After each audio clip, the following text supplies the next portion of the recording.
Hey, welcome to the Joyful Rebels podcast. We've got Claire and Donna here. And this week's episode, we're calling How We Think About Active Listening. Mm, So, if you got a chance to tune in last week, you heard that we've switched up formats a little bit. And so far, we're getting really great feedback, which is awesome. We appreciate it. It lets us know we're going in the right direction. But if you've tuned in before, we usually start with a reflection on the past week's topic. And now we're splitting it up. So last week we had a reflection on procrastination. This week we're going to jump right in to talking about active listening. So buckle up, we're let's do starting. it.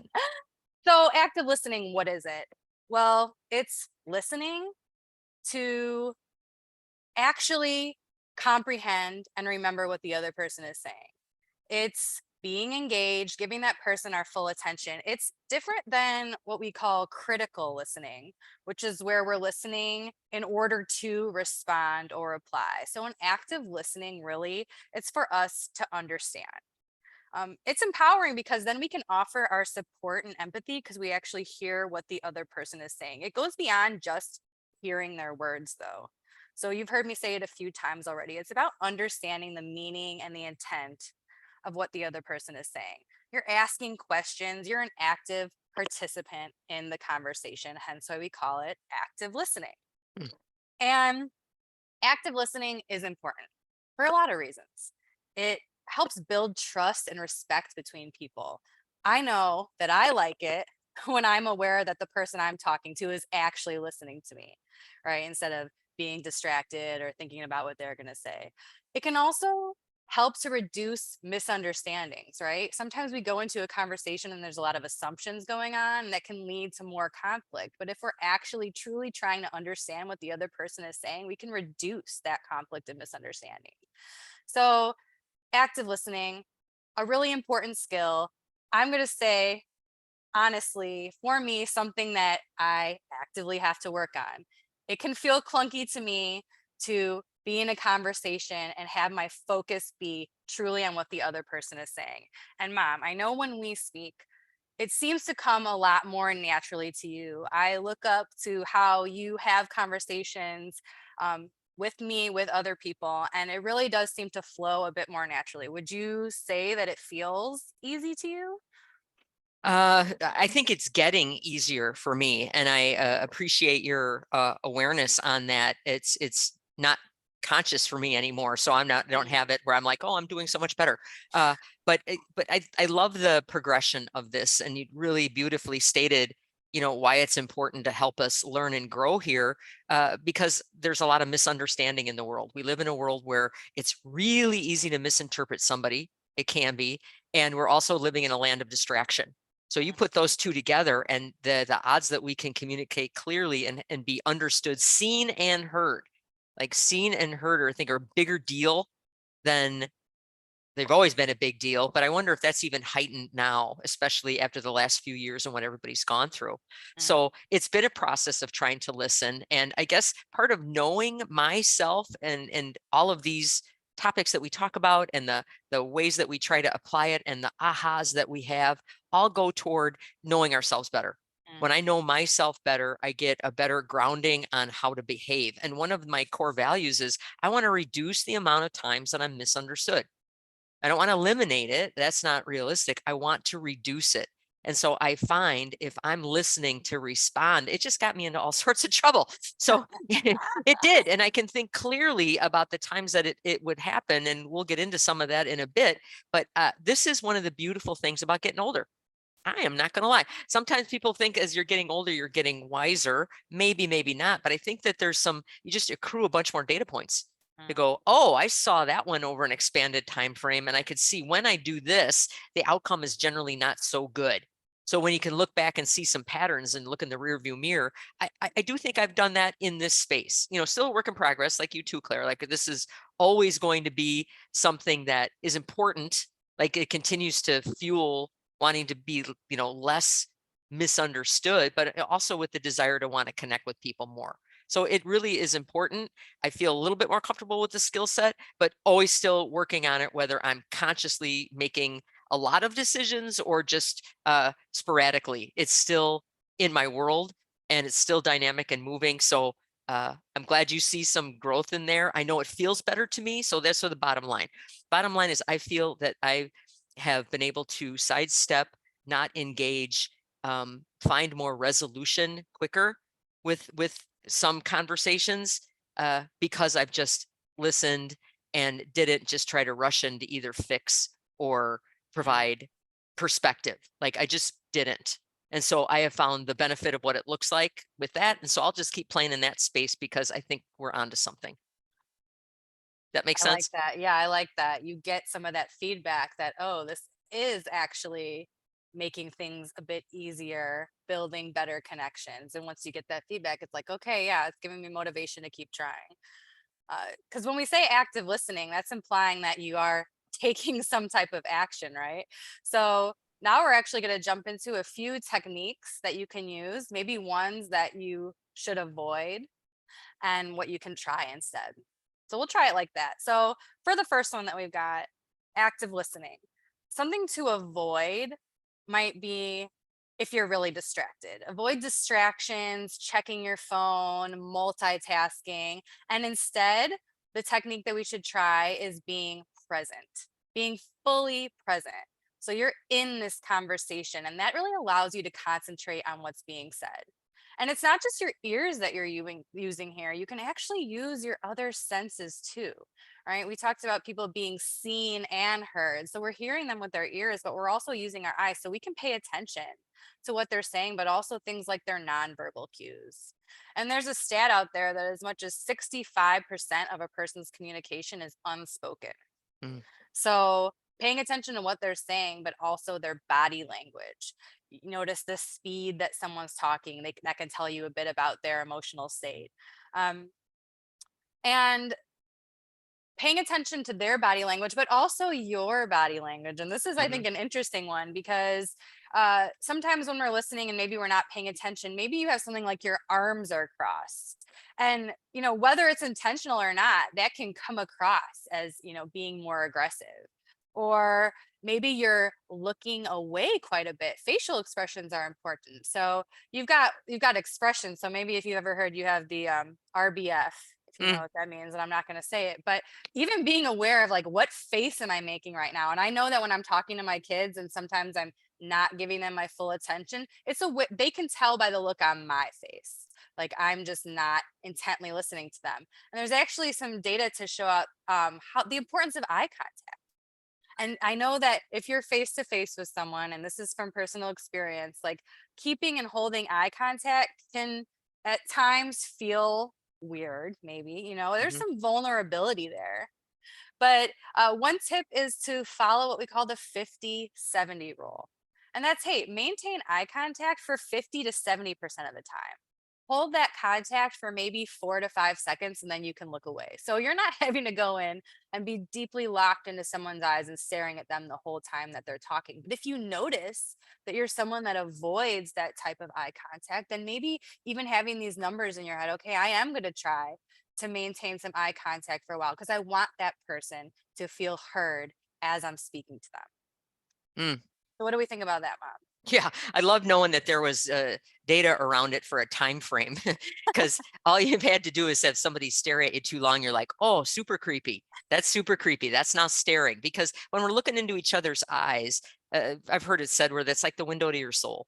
It's very vulnerable. It's very exposed. So we hold that kindly and also with intention and with measure. So knowing that it's not like full on stare and for a roughly 4 or 5 seconds, it's enough to be like, I am looking at you, but I'm not like drilling my eyeballs through because that would be weird. That would be super weird. So that's something even working on teaching classes and making contact with people. It's not just you're looking over their head, you're looking right at them. It personalizes everything. Mm. Personalizing, because it means that you're locked and loaded on one person. So I appreciate that. That's one of my biggest takeaways was that 50-70, 50 to 70% rule of watching, looking at people and then looking away and for how long. So please note that if that is something that you're working on. Well, then that moves us to the second one. So not only are you going to, look at your avoiding distractions, but you're also looking at how we're speaking to people in the Open-ended questions. I mean, that's the overall broad umbrella. Open-ended questions. I mean, and I know if I'm talking um, and asking yes, no questions, I'm going to get a yes, no answer. And if I get a yes, no answer, that's kind of the end of it. And it's funny because probably about 3, 4 years ago, I did a seminar on this called "Just Tell Me More." And that's been the basis for how I can answer this question. Again, work in progress here is that, really, words matter.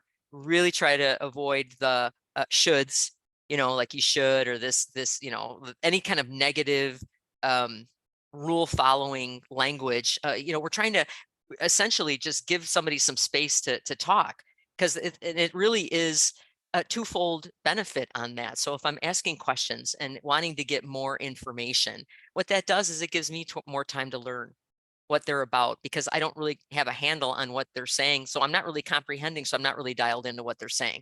So sometimes I need to hear more to understand better, not so much to make a reply, but just to get where they're at as a baseline. So that's a big deal for me, is to understand. Sometimes I need more words. And I say that cautiously because I don't need too many words, but I might need a little bit more texture on what the subject is so that I don't misunderstand what they're trying to communicate to me. Now that's for my benefit. For the person who's talking, for their benefit, have you ever had a situation, if you guys are listening, and you too, Claire, where as you're talking, the words start to drop into place and you start to get clarity?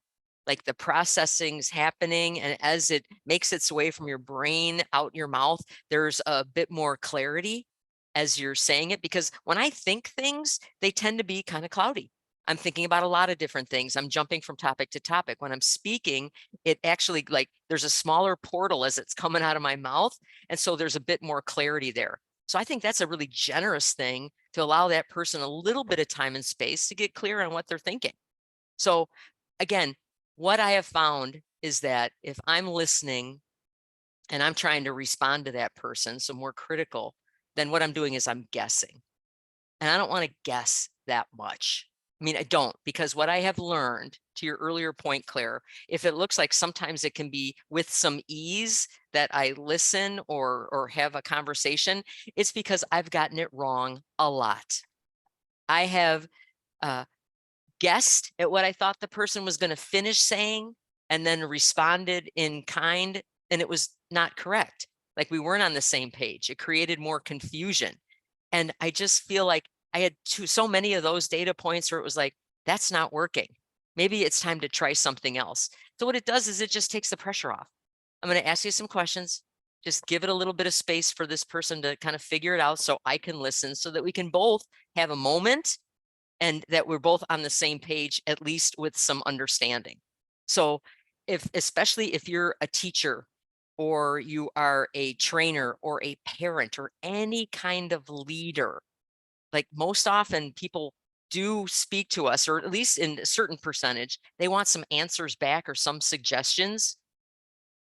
Let's just lay the baseline right here.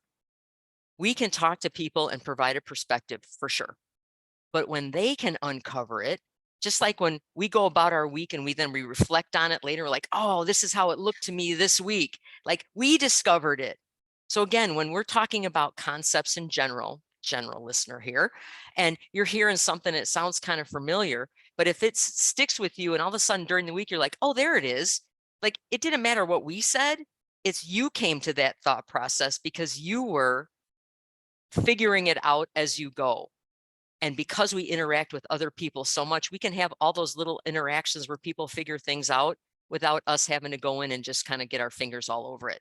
So part of it, and what our share of that can be as an active listener, is to just create some open space when you're asking questions, when you're talking to somebody.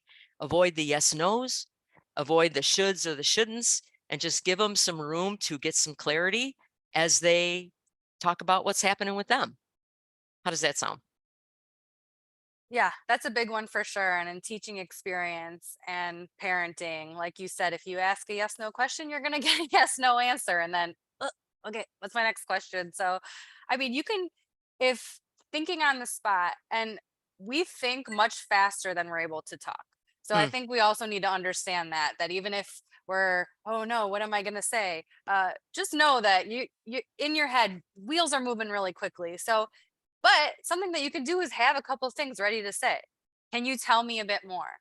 Just have that in your brain as something to throw out there in a conversation. What did you think about that? Right? Just to get more clear. And I feel like the more that you practice that, again, the easier that it will become. Um, so those are two big ones there. Yeah. Being fully present, asking open-ended questions. Now I'll move to I don't want to say smaller, a bit more of a specific technique, but something that we might want to avoid would be if you like to put what you heard into your own words. And so, what we'll say to try instead is to repeat or reflect what you've heard. So, when someone's talking, you want them to know that you heard them. And you want to be able to show them that you've captured what they're saying, their ideas and their emotions accurately, right? You want to show that you're on the same page because, Mom, you were saying before, you can guess, but then you can be wrong. And a person can really feel validated and understood, and you're going to reduce the miscommunications if you're reflecting what you hear. So, if someone says they're frustrated, you can say, I hear that you say that you're frustrated. I'm hearing you're frustrated about this. You're summarizing what they just said, naming their emotion. And in doing that, it helps to validate them. You can even repeat back the last few words that someone said. And that seems something very simple to do. It might seem almost too simple. I'm going to repeat what they said. They're going to think I'm just parroting them. But actually, the research shows that people do really feel heard when you repeat back what they said. Hmm. And another thing that research has shown, we like to dig into the studies. Multiple studies have shown this, including one in 2015, that when you try to rearrange, reword, and paraphrase everything that someone is saying, first of all, it's taking your attention away from the rest of what they're saying. You can't listen as a whole when you're trying to at the same time reword what they're saying. But also, it turns out that the person that's speaking doesn't really get a lot out of that either, because again, there's room for error there if you're rewording it. And what we know, just baseline psychology, they're going to feel more heard if you repeat back what they said. So Hmm. this one is interesting and it's specific, but if you're looking for a tip for active listening, just repeat back something you heard they say. Just validate. I heard you said you're frustrated with that. I heard you said you're worried about this. That's all you need to do. But they're showing that you're listening, you're giving them that support, and then they can feel heard. Hmm. What do we think?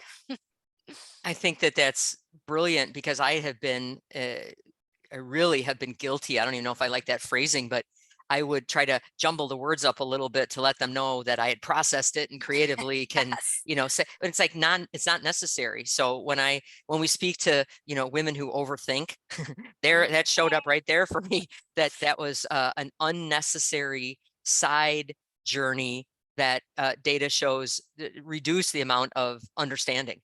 And I'm like, Mhm. okay, well, that's all I need to let that go. And it makes it easier for me to just be able to say it back. Like, let's just stay on the same page without making it all flowery. Just get right to it. I appreciate an economy of words, and it applies here directly. So that's awesome stuff. And a good reminder to not work so hard. Just stay in the moment. And that can just mean saying exactly what the person said back.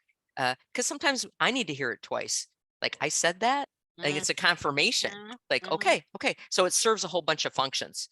So I've liked this, avoid this. You might want to try this type of formatting that we're doing. I hope that's landing for you so you get the compare and contrast right there. We have one more, and that is avoid rehearsing your response while the other person is talking. And we've alluded to that with the I'm thinking of what I'm going to say when it comes back, or I've got a pat answer to either assuage their fears or do whatever, something like. Enough of that. That feels rehearsed. It doesn't feel in the moment. It feels distracted, and we're missing the thing that's sitting right in front of us. So again, I'm going to avoid rehearsing my response, but here's what we're missing. And we'll call it pregnant pause.